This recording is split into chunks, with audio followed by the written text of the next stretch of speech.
Hello and welcome to a brand new episode of Up Close and Personal with Finance. Today I'm joined by the wizard of Dalal Street, Mr. Raamdeo Agrawal of Motilal Oswal. Thanks very much, sir, for joining in today. Thank you.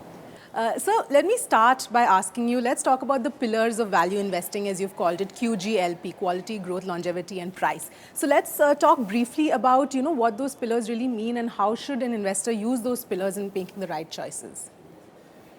Yeah, so basically quality stands for, it's a very commonsensical thing. Quality stands for top quality business run by top quality management. Now, basically business is about good economics of the business and good management. Once you have superior business and run by superior management, over a period of time, that machine, that company makes a lot of money. So Q, and then a lot of businesses, despite they're good and they're run by good managements, they run out of growth.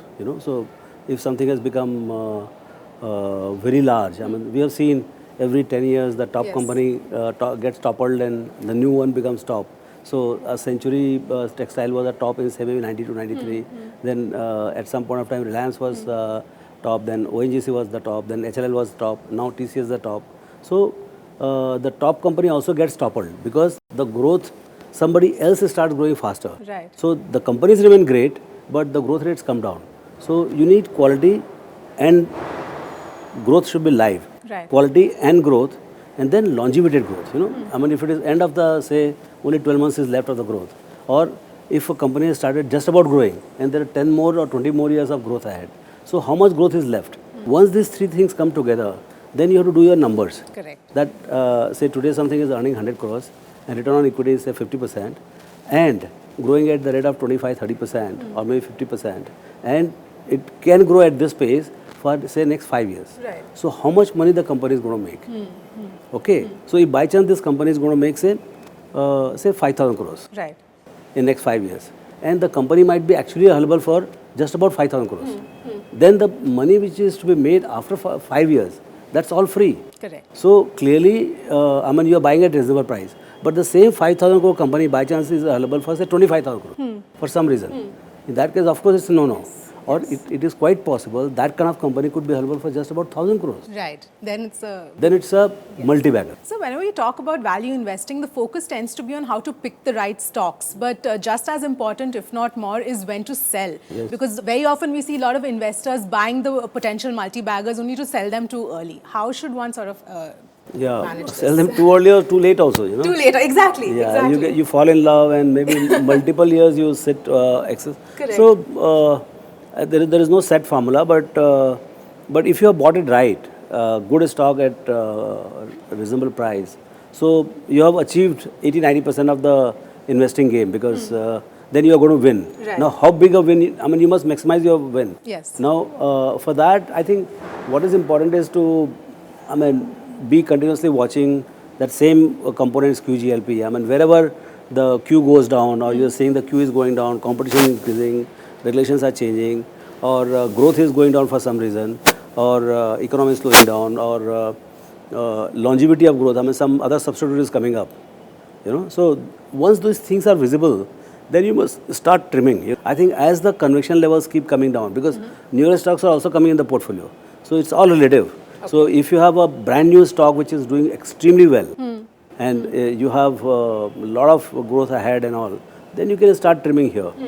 So the whole issue is that the time to sell is when you see that your investment objective from a given level, say I want to earn 25%, and I don't see 25% coming through, I will start trimming and get into something else which is going to do 25%. How different would you say is investing in the current environment versus, say, 10-15 years ago? Do you think it's more difficult to pick out those value stocks right now versus earlier on? The opportunities are fewer right now, and second is that and a little expensive also. I mean, so that makes it that much more difficult. So probably you have to hold much longer period than what you could make it in earlier periods.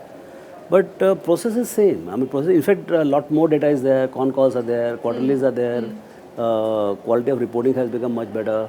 So I would think that this is much better time, much more enjoyable time. Okay. You don't have to get up from the desk to actually complete your research. After that, you go and meet the management. Even management, in fact, one of the big changes that managements are willing to meet.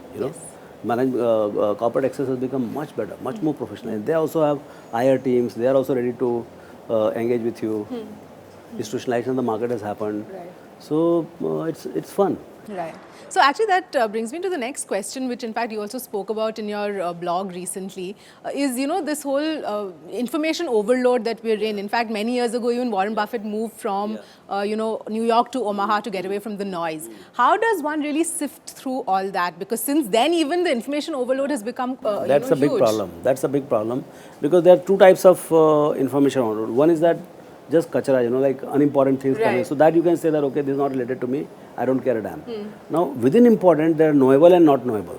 So, knowable ones are like around company earnings or growth or what is happening in the industry, what's happening to the competition. Those things are pretty much same. Right. But on top of it, what has happened is the global macro, Right. what Chinese credit bubble can do, what Yellen can do, what these pigs can do, what BRICS can do, what Brexit can do. Right. All those issues have become disproportionately much bigger than what it used to be, say, 10 years back. Okay. One, the channels were not this thing, and somehow media was not that prominently flashing those risks that much into the system. But today, markets are moving. Maybe our linkages with the global markets have also increased through the FIs and all. And hence, the FI global news, where allocations are determined by that, is also very important for the markets. And it is sensitive to that. And I think the ultra low interest rates has also made the markets very, very volatile. So, and the intercontinental move of the capital flows are also massive. So, all those things are making things a little more, noisy. And in that situation, to figure out what is relevant and what is irrelevant, it is actually a discipline which investor has to bring himself. Any sort of advice or tips? Stay away from the television, first thing. Okay, so all the junk will not come. You go into internet and figure out what you want to see. Right. And second is that, so that's what I do. And second is that actually see that during your 8 hours or 10 hours of a day, how many hours you put in the relevant things. So I would say I'm trying to put at least 2/3 of my hours into relevant things and 1/3 only for the corporate. So that there is some, continuous understanding of what's happening in your portfolio or companies or industries. You need to do a lot of reading, So unless you read the relevant stuff, so much of research coming in, so many newspapers, magazines. So that's where you have to focus on more. So I know your mutual fund is extremely concentrated. That's a strategy comparatively. But in this whole balance between diversifying and concentration, how should one sort of balance the two? Especially assume that you've got a stock there which you feel will perform really well. Do you sort of go in and put everything? How do you balance it really? Yeah. So there is severe restriction in all the mutual funds that you can't go beyond 10%. Right. So that becomes upper cap. Right. Second, after 15, 16 stocks, 14, 15 stocks, the theory tells that there is, all the 95% of diversification benefit, lowering the risk, that gets over after 15 stocks. So you have 15 stocks, or you have 50 stocks or 100 stocks. The portfolio doesn't become more, less risky. Okay. So if you have a concentrated strategy of anywhere between 15 to 20 stocks, you are well diversified. So that part is taken care of. What happens is when you are concentrated and you have say 20 stocks, or you get a lot of time to take care of your companies. And the fund manager, first thing is investment management is not a committee approach. It's about individual fund manager. Now individual fund manager, if you have 100 stocks, what kind of concentration he can have? And what impact good news or bad news will have? So obviously it is very tough to perform significantly better with a lot of stocks for long period of time. Right, but at the end of the day, sir, you can have the best principles, the best stock picking. The element of luck is something that cannot be ignored. Yes, of course. So how would you sort of say that, how much of a role has luck played in your experience for everything coming together? See, if you have a superior process, if you have superior discipline, process is one thing, but discipline to the process is very important. So clearly, topping up of, it looks like, we bought it for 25%, it ended up giving us 40%. So that seems to be, the fluff seems to be coming by way of luck. Say you buy a stock at 15 PE, thinking that earnings will go at 25%, I'll double in 3 years. So earnings do double only in 3 years. But actually stock goes 4 times. Why? Because the stock got re-rated from 15 to 30p. Correct. So that re-rating part could be completely, a matter of luck, and it can, if luck is good, it can go to even 45p multiple. Right. Then your return will be 6 times. Right. The stock is same, your call is same, but just that if market does re-rating of double or triple, that changes your return big time. So, those things happen. But I would think that the foundation is not the luck. You cannot come on the basis of luck that I am a lucky guy. Let me go to the market and try my luck.